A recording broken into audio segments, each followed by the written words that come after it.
Subscribe कीजिए हमारे channel exam मंथन 24/7 को और बेल आइकन दबाना ना भूलें, जिससे आपको हमारी सभी वीडियोस की नोटिफिकेशन मिलती रहे। हेलो स्टूडेंट, मैं विकास आप सभी का एग्जाम मंथन 24/7 यूट्यूब चैनल पर स्वागत करता हूं। जो आज का हमारा टॉपिक है वो है एंशिएंट इंडिया से, जिसका नाम है ऋग्वेदिक काल या ऋग्वेदिक संस्कृति या फिर कह सकते हैं वैदिक संस्कृति। ठीक है ना। देखिए, वैदिक संस्कृति नाम क्यों पड़ा, सबसे पहले तो हमें यही समझना होगा। वैदिक संस्कृति का मतलब है वेदों में लिखी बातों से जो हमें जानकारी मिल रही है उसे ही कहा जा रहा है वैदिक संस्कृति। ठीक है। उससे पहले हमने हड़प्पा सभ्यता पढ़ा था, लेकिन हड़प्पा सभ्यता में हमने देखा था हमें जो भी जानकारी मिल रही थी वो उत्खनन और खुदाई से मिल रही थी। यहीं पर हम बात करें वैदिक संस्कृति की, तो जो भी हमें जानकारी मिलती है लोगों के बारे में, रहन सहन की जानकारी मिलती है, वो लोग कहाँ से आए थे, किस प्रकार का जीवन जीते थे, सभी के बारे में जो जानकारी मिलती है वो मिलती है हमें वेदों से। इसीलिए इसे कहा गया वैदिक संस्कृति। ठीक है। वैदिक संस्कृति को भी दो भागों में बांटा गया है, ऋग्वेदिक काल और उत्तर वैदिक काल, या फिर हम कह सकते हैं पूर्व वैदिक काल या उत्तर वैदिक काल। ठीक है। जो पूर्व वैदिक काल या फिर ऋग्वेदिक काल है, इसके बारे में जानकारी मिलती है हमें, वो मिलती है ऋग्वेद से। जबकि जो उत्तर वैदिक काल है इसके बारे में हमें जानकारी बाकी के जो हमारे तीन वेद हैं ऋग्वेद के अलावा उनसे जानकारी मिलती है, सामवेद, ठीक है ना, अथर्ववेद और यजुर्वेद। ठीक है। चूंकि हमें पूर्व वैदिक काल या फिर ऋग्वेदिक काल की जानकारी ऋग्वेद से मिलती है, इसीलिए इसे नाम दिया गया ऋग्वेदिक काल। बात करें उत्तर वैदिक काल की, तो इसे उत्तर वैदिक काल इसलिए नाम दिया गया क्योंकि इसकी जानकारी ऋग्वेद के अलावा जो उत्तर वेद यानी उसके बाद के जो वेद हैं उनसे मिलती है, इसीलिए इसे नाम दिया गया उत्तर वैदिक काल। ठीक है। सबसे पहले बात करते हैं कि आखिरकार वैदिक संस्कृति की स्थापना किस प्रकार के लोगों ने की थी। ठीक है। देखिए, 1500 बीसी के आसपास हमें हड़प्पा सभ्यता का पतन देखने को मिलता है। 1500 बीसी के आसपास हड़प्पा सभ्यता का पतन देखने को मिलता है। उसके बाद हमें भारत और पाकिस्तान जैसे मुख्य रूप से इलाकों में एक अलग संस्कृति का विकास देखने को मिलता है, जिनका जीवन हड़प्पा सभ्यता से बिल्कुल अलग था, रहन सहन अलग था, सब कुछ अलग था। ठीक है। वो कौन थे, तो उन्हें नाम दिया गया वैदिक आर्य। कौन थे? वैदिक आर्य।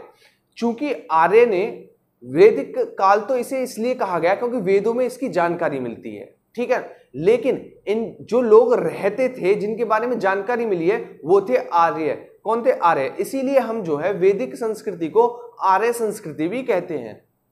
ठीक है। वैदिक संस्कृति इसलिए नाम पड़ा क्योंकि वेदों में लिखी बातों से जानकारी मिली, लेकिन आर्य संस्कृति इसलिए नाम पड़ा क्योंकि जो लोग थे जिनके बारे में जानकारी मिली वो आर्य थे। वो कौन थे? वो आर्य थे, इसलिए इस संस्कृति को कहा जाता आर्य संस्कृति।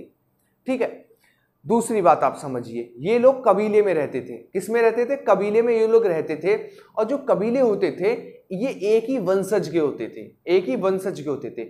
आज कहने का मतलब जैसे कि हमारा घर है और आज हम एक ही वंशज के हैं, उसी प्रकार बस इनका कबीला होता था। आज जैसे आप घर बोल रहे हैं वो उस टाइम पर इनका कबीला होता था। ठीक है। जैसे कि हम एक वंशज के हैं वो भी एक वंशज के होते थे। ठीक। दूसरी बात, इनका जो जीवन था वो कैसा था? वो चरवाहा था। चरवाहा मतलब ये गाय पालते थे और गायों को चराने के लिए, आपको पता है चरवाहा जीवन कभी भी एक स्थान पर नहीं रुकेंगे। चरवाहा जीवन पर डिपेंड वाले कभी भी एक स्थान पर नहीं रुकेंगे। आपके पास गाय या भैंस हैं, आप एक बड़े क्षेत्र में उन्हें चराइए तो एक दिन चारागाह जो है वो खत्म हो जाएगा, आपको कोई दूसरा स्थान ढूंढना पड़ेगा। जब दूसरा स्थान ढूंढना पड़ेगा तो आपका जीवन स्थिर नहीं रहेगा। तो जो ऋग्वेदिक आर्य थे उनका जीवन स्थिर नहीं था, यानी वो चरवाहा प्रकार के थे। कैसे थे? चरवाहा या घुमक्कड़ प्रकार के थे। इसका रीजन ये था क्योंकि ये लोग जो आर्य थे या फिर ऋग्वेदिक आर्य थे, ये जो थे ये चरवाहा प्रकार का जीवन जीते थे, इसीलिए इनका जीवन जो है वो स्थायी नहीं था, क्योंकि ये गायों को, भैंसों को, भेड़ों को चराने के लिए एक स्थान से दूसरे स्थान पर जाते रहते थे। ठीक है। जब एक स्थान से दूसरे स्थान पर जाएंगे तो दूसरे स्थान पर भी लोग मिलेंगे, जब वहां आप जाकर गाय भैंसों को चराएंगे तो उनमें होगी लड़ाई। ठीक है। तो हमें जो वैदिक संस्कृति है उसमें लड़ाइयां कबीलों में देखने को मिलती हैं, कबीलों में लड़ाइयां देखने को मिलती हैं। और लड़ाई का मुख्य कारण जो रहा वो चारागाह रहा। क्या क्या रहा? चारागाह रहा, क्योंकि आर्य जो थे वो एक प्रकार के घुमक्कड़ चारागाह थे। ठीक है, जब दूसरी जगह जाएंगे तो दूसरे की, जब आप जमीन पर जाकर अपने गाय भैंसों को चराएंगे तो होगी लड़ाई, इसीलिए कबीलों में हमें लड़ाई देखने को मिलती है। किसके ऊपर? केवल चारागाह के ऊपर। ठीक है, यहां पर कोई स्थायी जीवन नहीं था। हालांकि इसमें एक पद भी होता था राजन, जैसे कि आज के समय पर प्रधानमंत्री या राष्ट्रपति होते हैं, ठीक है ना, राजा होते थे प्राचीन काल में। उसी प्रकार ऋग्वेदिक काल में भी हमें क्या देखने को मिलते हैं? राजन देखने को मिलते हैं। लेकिन बात यह थी कि राजन के पास कोई भी शक्तियां नहीं थी। कोई भी शक्तियां क्यों नहीं थी? क्योंकि जमीन का इस समय पर महत्व नहीं था। जब तक आदमी एक स्थान पर टिक कर नहीं रहेगा, जब तक जमीन का महत्व कुछ भी नहीं रहेगा। ठीक है, जमीन का महत्व कुछ भी नहीं रहेगा। आपके पास कोई 10,000 की चीज है, आप आज यहां पड़ी है, आप इसे छोड़कर चले जाओ कहीं और, तो उसका महत्व क्या रहा जब तक आप उसे अपने पास नहीं रखेंगे। ठीक है, तो ये खेती करते नहीं थे, चारागाह प्रकार का जीवन था, तो इनकी जो जीवन था वो स्थायी नहीं था। ठीक है ना, जमीन का जो कोई मोल नहीं था, राजा के पास कोई भी शक्ति नहीं थी, राजा के पास कोई भी शक्ति नहीं थी। यदि बात करें राजन की, तो जो राजन होता था वो एक प्रकार का, ये समझ लीजिए, कबीले का हेड होता था। बस इतना ही समझ लीजिए। वो युद्ध लड़ता था, युद्ध की रणनीति बनाता था, और कबीले को किस प्रकार एक स्थान से दूसरे स्थान तक जाना है ये रणनीतियां बनाता था। बाकी जो राजन था उसके पास कोई भी विशिष्ट पावर नहीं थी, क्योंकि ऋग्वेदिक आर्य इतने ज्यादा डेवलप नहीं थे। ठीक है, इतने ज्यादा डेवलप नहीं थे, केवल और केवल ये कबीलाई लोग थे। कौन थे? कबीलाई लोग थे। ठीक है, तो आपको उम्मीद है समझ में आई होगी ये कहानी। तो आइए अब हम शुरू करते हैं। देखिए, इसमें जो औरतें थी उनका जीवन अच्छा नहीं था, कंडीशन अच्छी नहीं थी। मातृ सत्तात्मक नहीं कह सकते हम, पितृ सत्तात्मक कह सकते हैं। इसका कारण ये है कि युद्ध कौन लड़ेगा? युद्ध पुरुष लड़ेगा, युद्ध पुरुष लड़ेगा। ठीक है ना, चराने कौन जाएगा? चराने भी पुरुष जाएगा। यही कारण है कि हमें जो ऋग्वेदिक काल है या फिर वैदिक संस्कृति है वो हमें किस प्रकार की देखने को मिलती है? तो वो हमें पितृ सत्तात्मक देखने को मिलती है। कैसी? पितृ सत्तात्मक। ठीक है, आइए हम बात करते हैं। देखिए, वैदिक संस्कृति को दो भागों में बांटा गया है, पूर्व वैदिक काल और उत्तर वैदिक काल। पूर्व वैदिक काल का मतलब है पहले का काल, और उत्तर वैदिक काल का मतलब है बाद का काल। पूर्व वैदिक काल का समय है 1500 बीसी से 1000 बीसी है, 1500 बीसी से 1000 बीसी। इसका प्रमाण है ऋग्वेद। ऋग्वेद प्रमाण है, इसीलिए इसे ऋग्वेदिक काल भी कहा जाता है। बात करें उत्तर वैदिक काल की, तो इसका समय 1000 बीसी से 600 बीसी माना जाता है, यानी 400 वर्षों का समय माना जाता है। इसका जो स्रोत है वो है सामवेद, यजुर्वेद, अथर्ववेद, उपनिषद, ब्राह्मण ग्रंथ। ये सभी जो हमारे मतलब ऋग्वेद के बाद के जितने भी ग्रंथ हैं वो सभी हमारे उत्तर वैदिक काल का प्रमाण देते हैं। आइए बात करें आर्यों का मूल स्थान। देखिए, आर्य जो आए थे वो भारत में आए थे, इनका मूल स्थान भारत नहीं था। क्यों नहीं था? क्योंकि इससे पहले हमारे हड़प्पा संस्कृति थी, तो जब हड़प्पा संस्कृति थी आर्य थे ही नहीं। यदि आर्य होते तो हड़प्पा संस्कृति में उनके प्रमाण देखने को जरूर मिलते, खुदाई में। ठीक है, तो आर्य जो आए वो हड़प्पा संस्कृति के बाद आए। दूसरी बात, आर्य के आने के पीछे बहुत सारे मत हैं। अलग अलग इतिहासकारों ने अपने अलग अलग मत दिए हैं कि आर्य कहां से आए। आइए उन्हीं पर बात करते हैं। जैसे कि यूरोप से जो आगमन बताया है भारत में आर्यों का, वो बताया है विलियम जोन्स ने। किसने? विलियम जोन्स ने कहा है कि जो आर्य थे वो कहां से आए थे? तो वो यूरोप से आए थे। बात करें एशिया, किसने बताया है? तो एशिया बताया है मैकमुलर ने। मैकमुलर ने कहा है कि आर्य जो थे भारत में एशिया से आए थे। कहां से? एशिया से आए थे। बात करें भारत, जो स्थान बताया है वो बताया है गंगा झा और संपूर्णानंद ने। ठीक है, अभी तक पूछा नहीं गया है, पूछा जा सकता है। एक और मत है उत्तरी ध्रुव। उत्तरी ध्रुव जो स्थान बताया है वो बताया बाल गंगाधर तिलक ने। किसने? बाल गंगाधर तिलक ने कहा है जो हमारा उत्तरी ध्रुव है वहां से आर्य आए थे। और एक पुस्तक भी लिखी है, आर्कटिक होम ऑफ आर्यंस।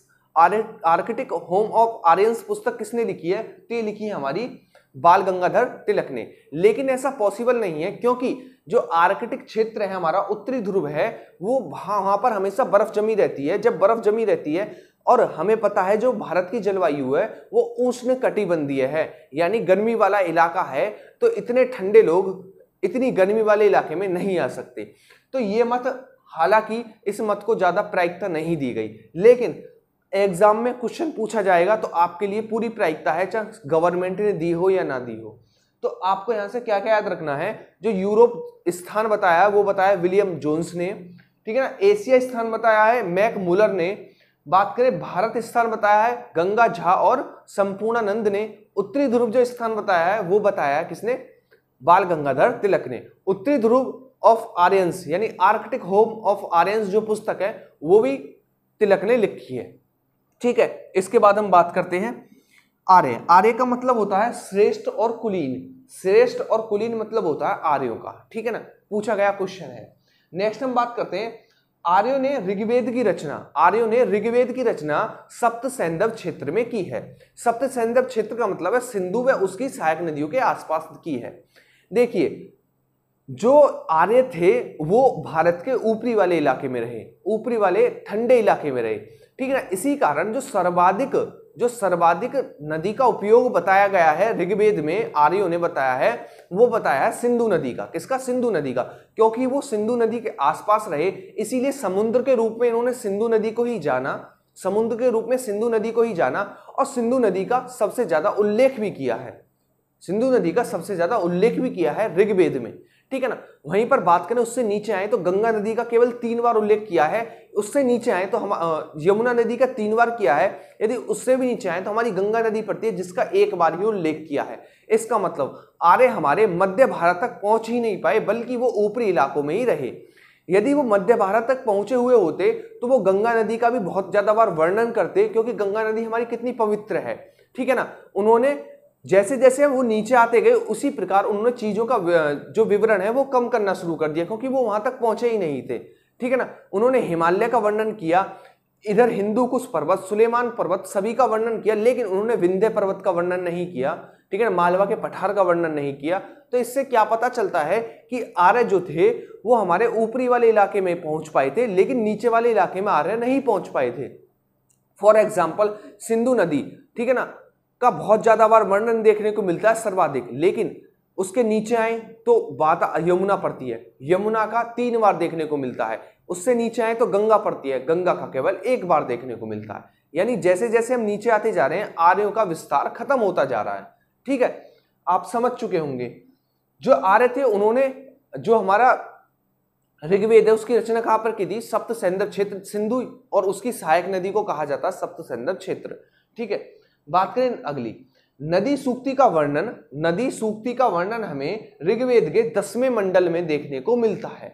नदी सूक्ति का वर्णन ऋग्वेद के 10वें मंडल में देखने को मिलता है और 10वें मंडल में हमें कुल 19 नदियों का वर्णन देखने को मिलता है। कितनी, कुल 19 नदियों का वर्णन देखने को मिलता है। यदि बात करें पूरे ऋग्वेद की तो पूरे ऋग्वेद में हमें 21 नदियों का वर्णन देखने को मिलता है। कितनी नदियों का, 21 नदियों का वर्णन, 25 नदियों का वर्णन देखने को मिलता है, ठीक है। बात करें नदी सूक्ति। नदी सूक्ति का मतलब है नदी के बारे में दोहे, नदी के बारे में दोहे। नदी सूक्ति का वर्णन हमें ऋग्वेद के 10वें मंडल में देखने को मिलता है, जहां पर कुल 19 नदियों का वर्णन किया गया है। यदि बात करें पूरे ऋग्वेद में तो पूरे ऋग्वेद में हमारी 25 नदियों का वर्णन किया गया है, ठीक है ना। सरस्वती नदी को नदियों की मां यानी नदित मां, ठीक है ना, नदित मां कहा गया है। सरस्वती नदी को नदियों की मां यानी नदित मां कहा गया है, ठीक है ना। सबसे ज्यादा उपयोगी नदी ऋग्वेद में आर्यों ने सिंधु नदी को बताया है। किसको बताया, सिंधु नदी को बताया, क्योंकि ये सिंधु नदी के आसपास रहते थे, ठीक है। ठीक, अब आइए बात करते हैं कुछ पर्वतों पर। देखिए ऋग्वेद में जो पर्वतों का उल्लेख देखने को मिलता है वो कुछ और नहीं बल्कि हिमालयों के अलग अलग नाम देखने को मिलते हैं। फॉर एग्जाम्पल हिमालय, हिमवत नाम देखने को मिलता है हिमालय का। क्या नाम, हिमवत। हिमवत नाम हिमालय का देखने को मिलता है। बात करें सिलावत, सिलावत नाम है जो कि पाकिस्तान में आज के समय पर पड़ते हैं सुलेमान पर्वत। कौन सा, सुलेमान पर्वत, उसी का नाम सिलावत देखने को मिलता है। यदि बात करें आर्जिक व मूजवंत, आर्जिक व मूजवंत ये भी हमारे हिमालय का ही भाग थे और आर्य जो थे यहीं से सोमरस आज के समय पर जिसे आप ड्रिंक यानी दारू कहते हैं तो मंगवाते थे। कहां से, अर्जित व मूजवंत पर्वत से। अर्जित व मूजवंत पर्वत से सोमरस मंगवाते थे आर्य लोग, ठीक है ना। तो हिमवत का मतलब है हिमालय, सिलावत का मतलब है सुलेमान पर्वत, अर्जित और मूजवंत का मतलब है हिमालय का ही भाग है और यहाँ से जो ऋग्वेदिक का आर्य थे वो अपनी सोमरस यानी दारू या फिर शराब कह सकते हैं मंगाते थे। ठीक है, नेक्स्ट हम बात करते हैं कुछ नदियों का उल्लेख देखने को मिलता है ऋग्वेद में, उन पर आइए बात कर लेते हैं उनका क्या क्या नाम देखने को मिलता है जो वर्तमान में नाम है प्लस ऋग्वेद में नाम है। जैसे कि सिंधु नदी का वर्तमान में भी नाम सिंधु है और ऋग्वेद में भी नाम सिंधु है। बात करें सरस्वती की तो सरस्वती का नाम नदीतमा यानी नदी की मां देखने को मिलता है। बात करें सतलज की, सतलज का मिलता सुतोद्री, क्या सुतोद्री। बात करें व्यास की तो व्यास का मिलता विपाशा। बात करें झेलम की तो वितीस्ता, कौन सी वितीस्ता, हाइडेस्पीस का युद्ध झेलम नदी पर लड़ा गया था जिसे वितीस्ता का युद्ध भी कहा जाता है क्योंकि झेलम नदी का पुराना नाम वितीस्ता है। क्या है, वितीस्ता है। बात करें रावी नदी की तो पुरुषणी, रावी नदी का नाम पुरुषणी, ठीक है ना। काबुल नदी का नाम कुंभा और गोमती नदी का नाम गोमल देखने को मिलता है। ठीक है, फिर से रिपीट करता हूं, सिंधु नदी का नाम सिंधु, ठीक है, सरस्वती का नदीतमा, सतलज का सुतोद्री, ठीक है, व्यास का विपाशा, झेलम का वितीस्ता, ठीक है, रावी का पुरुषणी, काबुल का कुंभा, गोमती का गोमल नाम देखने को मिलता है ऋग्वेद में। किसमें, ऋग्वेद में। उसके बाद हम बात करते हैं धार्मिक स्थिति, किसकी, धार्मिक स्थिति। बिल्कुल तकनीकी का ज्ञान नहीं था, बिल्कुल भी तकनीकी का ज्ञान नहीं था। जो चीज से घबराए उसी की पूजा करनी शुरू कर दी, जिस चीज से घबराए उसी की पूजा करनी शुरू कर दी।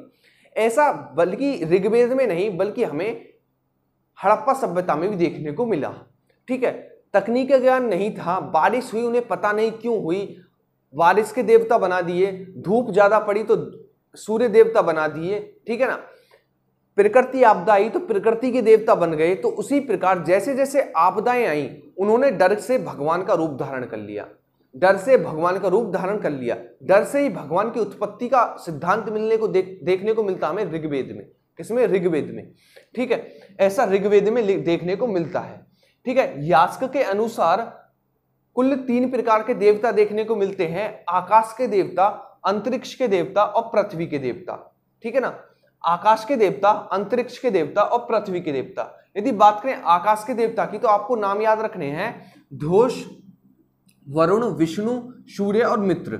ठीक है ना, ध्योष, वरुण, विष्णु, सूर्य और मित्र, ये हैं आकाश के देवता। किसके, आकाश के देवता, जिसमें आज तक हमारे भारत विश्व में सबसे प्राचीन देवता माना जाता है वो है ध्योष। ध्योष को सबसे प्राचीन देवता माना जाता है। यदि बात करें अंतरिक्ष के देवता, अंतरिक्ष के देवता माना जाता है इंद्र को। इंद्र को और किस किस का देवता माना जाता है, आंधी, वर्षा व युद्ध का देवता। आंधी, वर्षा व युद्ध का देवता किसे कहा जाता है, तो इंद्र को कहा जाता है आंधी देवता, युद्ध व अंतरिक्ष का देवता। ठीक है ना। बात करें पृथ्वी के देवता तो पृथ्वी के देवता हैं अग्नि, सोम व पूषण। अग्नि, सोम व पूषण किसके देवता हैं, तो वो है हमारे पृथ्वी के देवता। ठीक है ना, पृथ्वी के देवता। यदि बात करें ऋग्वेद में सर्वाधिक उल्लेख किसका देखने को मिलता है, तो सर्वाधिक उल्लेख हमें इंद्र का देखने को मिलता है 250 बार। कितना, 250 बार हमें उल्लेख देखने को मिलता है ऋग्वेद में, किसका, इंद्र का। यदि बात करें सबसे महत्वपूर्ण देवता कौन हुए, तो वो हुए इंद्र। कौन हुए, इंद्र सबसे महत्वपूर्ण देवता हुए। सबसे महत्वपूर्ण नदी कौन सी हुई, सिंधु नदी हुई। ठीक है, सेकंड नंबर पर जो महत्वपूर्ण देवता देखने को मिलते हैं वो है अग्नि। कौन से, अग्नि देवता देखने को मिलते हैं जिनका 200 बार वर्णन हमें देखने को मिलता है। कितना, 200 बार। नेक्स्ट हम बात करें वरुण। वरुण जो थे तीसरे महत्वपूर्ण देवता थे, तीसरे महत्वपूर्ण देवता थे। ये निर्माण के देवता के नाम से भी जाने जाते हैं। किसके, निर्माण के देवता के नाम से भी जाने जाते हैं। वरुण वही देवता थे जो कि स्वर्गलोक में 1000 खंभों के महल में रहते थे। यह क्वेश्चन पूछा गया है, कौन से देवता 1000 खंभों के महल में रहते थे, तो आपको याद रखना है वरुण जो देवता थे वो 1000 खंभों के महल में रहते थे। ठीक है, ये आपको याद रखना है। ठीक है ना। मित्र और वरुण देवता, मित्र और वरुण देवता को संयुक्त रूप से मित्रा वरुण कहा गया है, मित्रा वरुण कहा गया है। ठीक है, जो अग्नि देवता थे उन्हें अग्नि जो देवता थे उन्हें भगवान और इंसान के बीच की कड़ी कहा गया है। इसका कारण यह है कि आप देखते हैं जब आप हवन कथा कराते हैं तो अग्नि जलाई जाती है। ऐसा कहा जाता है कि अग्नि में आहुति देने पर वो सभी चीजें हमारी भगवान के पास पहुंचती हैं। इसी कारण ऋग्वेद में अग्नि के देवता को भगवान और इंसान के मध्य की कड़ी कहा गया है। क्योंकि जो संदेश पहुंचाने होते थे अग्नि जलाकर, हवन कथा कुछ भी किया जाता था वो अग्नि जलाकर किया जाता था, जिससे कि संदेश भगवान के पास पहुंच जाए। ठीक है ना, इसी कारण जो अग्नि है उसे भगवान और इंसान के बीच की कड़ी कहा गया है। ठीक है, नेक्स्ट हम बात करते हैं पूषण। पूषण जो थे वो थे पशुओं के देवता। कौन थे? पशुओं के देवता। आइए बात करते हैं गाय पर। जो हमारी गाय होती थी ऋग्वेदिक काल में सबसे महत्वपूर्ण पशु था गाय। ठीक है ना, गाय के लिए ही ये चरवाहा जीवन जीते थे, इधर उधर जाते थे। किसके लिए? गायों के लिए। ठीक है, गायों के लिए घूमा करते थे और गायों के लिए ही युद्ध लड़ा करते थे। मान लीजिए कोई कबीला जीत गया तो जीतने के बाद जो उसे चीजें मिलती थी 80 गाय, 100 गाय, 150 गाय, 200 गाय दान में। ठीक है ना, जीतने के बाद, यानी गाय इनका सबसे महत्वपूर्ण पशु रहा। गाय सबसे महत्वपूर्ण पशु रहा आर्यों का। ठीक है ना, इसका प्रमाण यह भी है कि गायों के नाम पर नाम हमें देखने को मिलते हैं। आज के टाइम पर आप नाम देखिए, हमें अधिकतर जो नाम देखने को मिलते हैं अपने नाम का पर्यायवाची देखना, वो ईश्वर से संबंधित है अधिकतर। ठीक है ना, सभी के नहीं कह रहा, अधिकतर वो ईश्वर से संबंधित है। ठीक है ना, तो आज के समय पर हम भगवान का प्रारूप देखने को मिलता है वर्तमान जीवन में नामों पर, लेकिन जो ऋग्वेदिक आर्य थे वो उनके जीवन पर जो नाम थे वो गायों के थे। किसके? गायों के। इसीलिए गायों का महत्वपूर्ण पशु कहा गया है ऋग्वेदिक आर्यों का। जैसे कि गोपति राजा को कहा गया, ठीक है ना, गोमत अमीर को कहा गया, गोयुति कहा गया दूरी को, गोधुली कहा गया समय को, दुहिता या दुहित्री कहा गया पुत्री को। ठीक है ना, गायों के ऊपर नाम देखने को मिलते हैं। आज के समय में महेश, सुरेश, ठीक है ना, सब किसी के पर्यायवाची हैं, विष्णु के हैं, इंद्र के हैं, सब भगवान के ऊपर डिपेंड है। आज के समय पर हमें भगवान के नामों पर नाम देखने को मिलते हैं, जबकि ऋग्वेदिक काल में हमें गायों के ऊपर नाम देखने को मिलते थे। ठीक है, जैसे गोपति राजा, गोमत अमीर, गोयुति दूरी, गोधुली समय और दुहित्रा दुहित्री पुत्री को कहा जाता था। ठीक है ना, दो शब्द देखने को मिलते हैं, अघन्या और गोहन। अघन्या का मतलब होता था जिसे मारा ना जाए, जिसे मारा ना जाए यानी गाय। ठीक है ना, आर्यों ने कहा है अघन्या मतलब जिसे मारा ना जाए यानी गाय। इसी के अपोजिट एक और शब्द का यूज किया गया है गोहन। गोहन का मतलब है मेहमान, यानी वह व्यक्ति जिसके आने पर गाय की हत्या की जाए, मतलब उसके खाने के लिए गाय के मांस दिया जाए, उसे कहा गया गोहन। ठीक है ना, गाय की हत्या कर मतलब ऐसा व्यक्ति जो आए जिसके लिए हम गाय की हत्या करें, गोहन। ठीक है ना, जिसे आज के समय पर आप मेहमान कहते हैं, रिश्तेदार कहते हैं। ठीक है, उस समय पर उसे गोहन कहा जाता था। गोहन यानी जिसके आने पर गाय की हत्या की जाए, गाय का मांस खिलाया जाए। अब आप कहोगे कि अभी तो आप कह रहे थे कि गाय की हत्या न की जाए और अब आप कह रहे हो कि गाय की हत्या की जाए और उसका मांस खिलाया जाए। दोनों में अंतर यह है, देखिए जो आ रहे थे उनका जीवन चरवाहा प्रकार का था, उनके पास कोई फसल नहीं होती थी, उनके पास अनाज नहीं होता था। ठीक है ना, वो अपना जीवन किस पर जीते थे? वो अपना जीवन गाय पर जीते थे। इसीलिए गाय के ऊपर लड़ाई करते थे ताकि ज्यादा गायें हो, ज्यादा मांस खा सकें और ज्यादा जीवन अपना यापन कर सकें।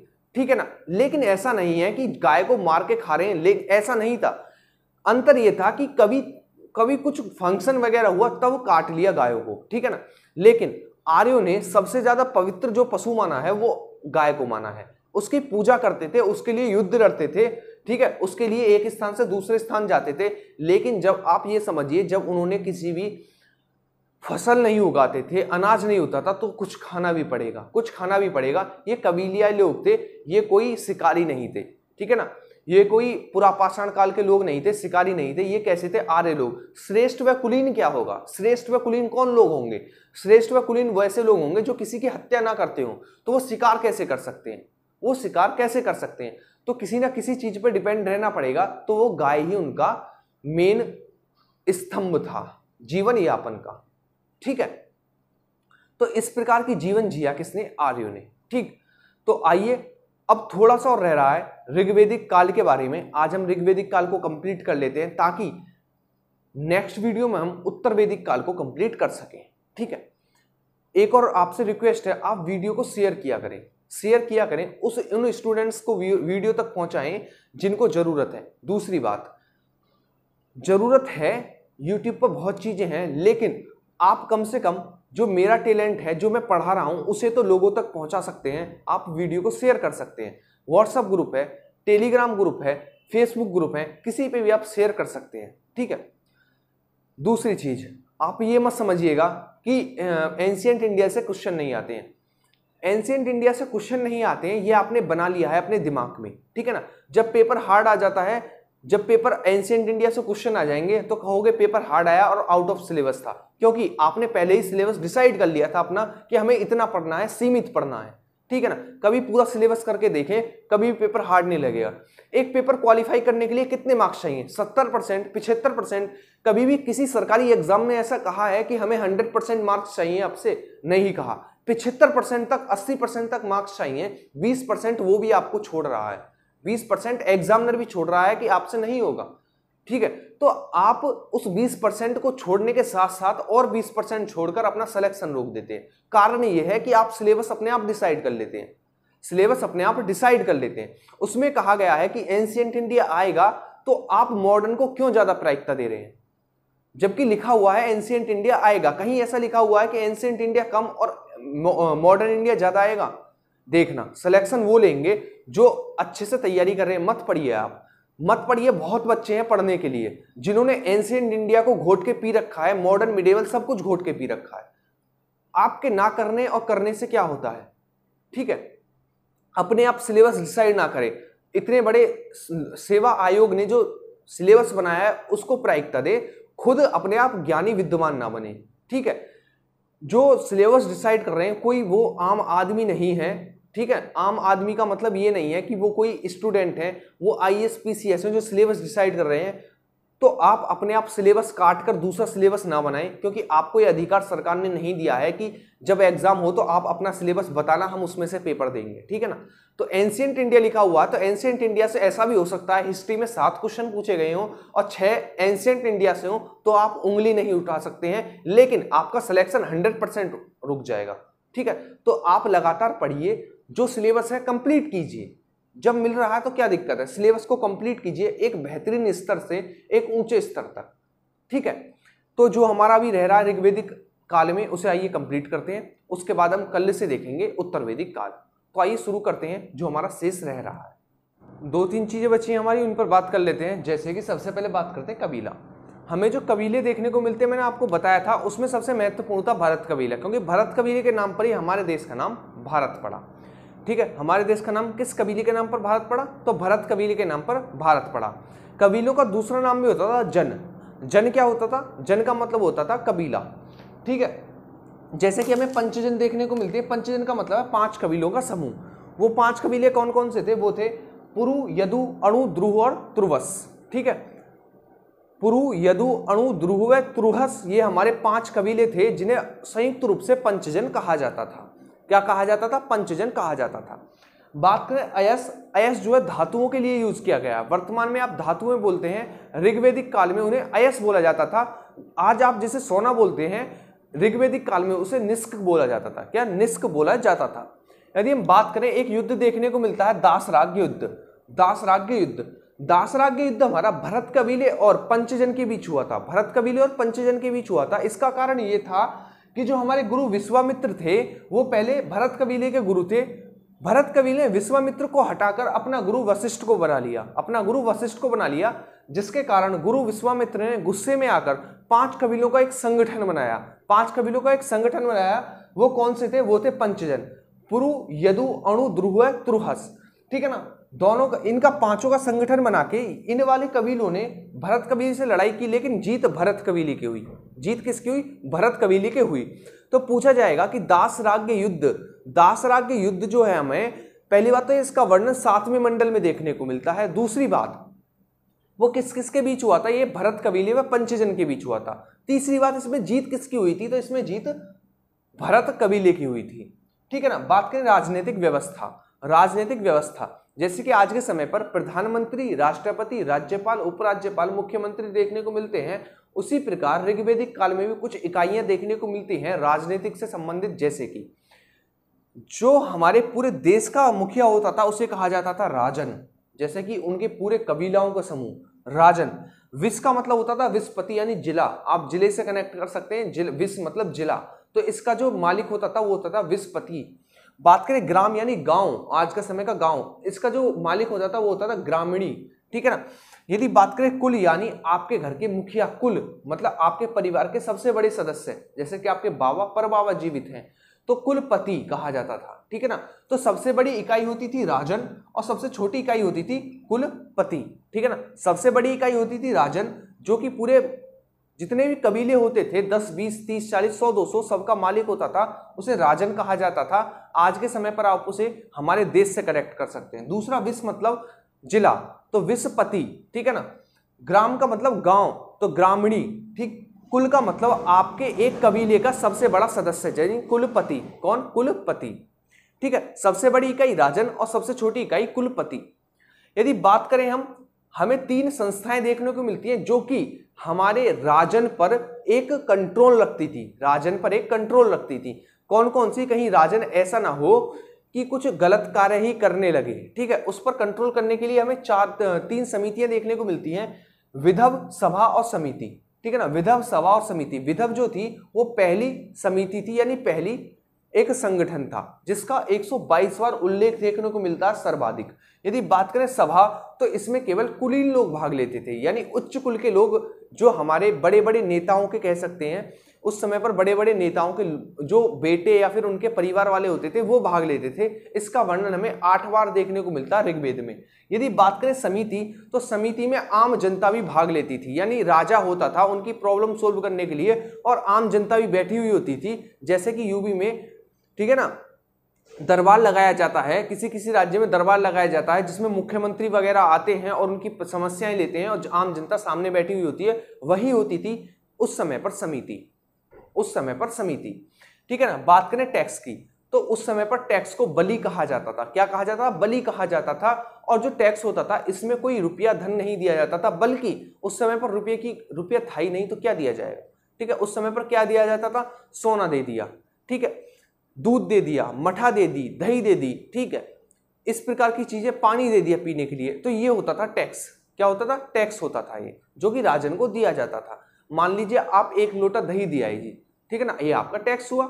आपके यहाँ 4 लोटा दही हुए, आप 1 लोटा राजा को दिया टैक्स के रूप में, ये आपका टैक्स हुआ, ठीक है। जितना होगा उसका जो भाग आप राजा मांगेगा आपको देना पड़ेगा। लेकिन टैक्स क्या होगा? जो आप उत्पादन कर रहे हैं, जो आप उत्पादन कर रहे हैं वो टैक्स होगा, ठीक है। तो ये थी आज की क्लास ऋग्वेदिक काल पर, ठीक है। वैदिक संस्कृति को 2 भागों में बांटा, ऋग्वेदिक काल और उत्तर वैदिक काल। आज हमने पढ़ा ऋग्वेदिक काल और कल को हम पढ़ेंगे उत्तर वैदिक काल, ठीक है। उम्मीद है आप सभी को वीडियो अच्छी लगी होगी और आपको अच्छे से सिलेबस कवर करना है, ठीक है। बड़ी दुकानों के पीछे नहीं जाना है, ना ही उनके व्यूज बढ़ाने हैं। अपनी अच्छे से पढ़ाई करें, कंसेप्ट पढ़ें, ठीक है, कंसेप्ट पढ़ें। ऐसा ना हो वो आपको डराकर पढ़ा रहे हो, यानी आपको हौवा बनाकर। मैंने देखा है कि बहुत से ऐसे संस्थाएं हैं जो कि पहले इतने हार्ड क्वेश्चन, हार्ड सिलेबस लेके आती हैं, इतना हार्ड सिलेबस डाल देती हैं, जिससे कि क्या होता है, बच्चा अरे ये भी आता है, ठीक है, अरे ये भी आता है, इसे तो ये वाला टीचर ही करा पाएगा, जब ये आता है तो उसका पेड कोर्स ले लिया, ठीक है। जबकि यकीन मानिएगा कभी भी एग्जाम में इतने हार्ड क्वेश्चन नहीं पूछे जाते हैं, बिल्कुल ऑथेंटिक क्वेश्चन पूछे जाते हैं, बिल्कुल सिंपल क्वेश्चन पूछे जाते हैं। वो जो हार्ड क्वेश्चन है वो केवल और केवल अपने कोर्सेस बेचने के लिए है, याद रखना, ठीक है। ताकि आपको डरा के, देखिए मेडिसिन के क्षेत्र में दवाइयां क्यों बिकती हैं? क्योंकि इंसान डरता है मरने से, ठीक है ना। पढ़ाई के क्षेत्र में कोर्स कब बिकेंगे? जब इंसान डरेगा एग्जाम से। और डरेगा कब? जब उसे डराया जाएगा कि ये क्वेश्चन हार्ड है, ये क्वेश्चन एग्जाम में आता है। कभी भी हार्ड क्वेश्चन एग्जाम में नहीं आते, 2% आते हैं, 2% एग्जाम में हार्ड आते हैं। और एग्जामिनर खुद कहता है कि आप केवल 75 से 80% करें एक नौकरी लेने के लिए, 20% छोड़ दें, ठीक है। तो उनके पीछे ना भागे, उन 2% के पीछे उनका पेड कोर्स ना लें, ठीक है, उन 2% के पीछे उनके पेड कोर्सों को ना खरीदें, ठीक। आपको केवल डरा के खरीदवाया जा रहा है और कुछ नहीं है। शुरुआत में लेकर आएंगे ऐसे क्वेश्चंस, भाई हिल भी नहीं सकते वो, ठीक है, हिल भी नहीं सकते, ठीक। शेर के बच्चे का नाम भी पूछ लेंगे वो 22 पर रिजर्व की जगह कि वहां पर शेर के बच्चे का क्या नाम रखा गया है, ठीक। और उस पर सन लगा देंगे कि इस सन में पूछा गया है, अभी लास्ट टाइम पूछा गया है, ये और वो। बच्चे अगर 100 बच्चों ने देखा, 2 ने पेड कोर्स खरीद लिया, उनका काम पूरा, ठीक। तो उसका हिस्सा ना बने। सिंपल क्वेश्चन आते हैं, बिल्कुल बेसिक क्लियर करें, अपना समझ डेवलप करें, समझ डेवलप करें, बेवकूफ ना बने, ठीक है, तो बस यही कहना था, आप अच्छे से पढ़ाई कीजिए, नोट्स वगैरह की दिक्कत पड़े तो बताइए। ठीक, तो मिलेंगे अपनी नेक्स्ट वीडियो में, तब तक आप अच्छे से रिवीजन कीजिए। इसके नोट्स तुरंत बाद में डाल रहा हूं, तो आप पहले वीडियो देख लेना, उसके बाद आपको नोट्स मिल जाएंगे टेलीग्राम चैनल पर। थैंक यू, मिलते हैं नेक्स्ट वीडियो में।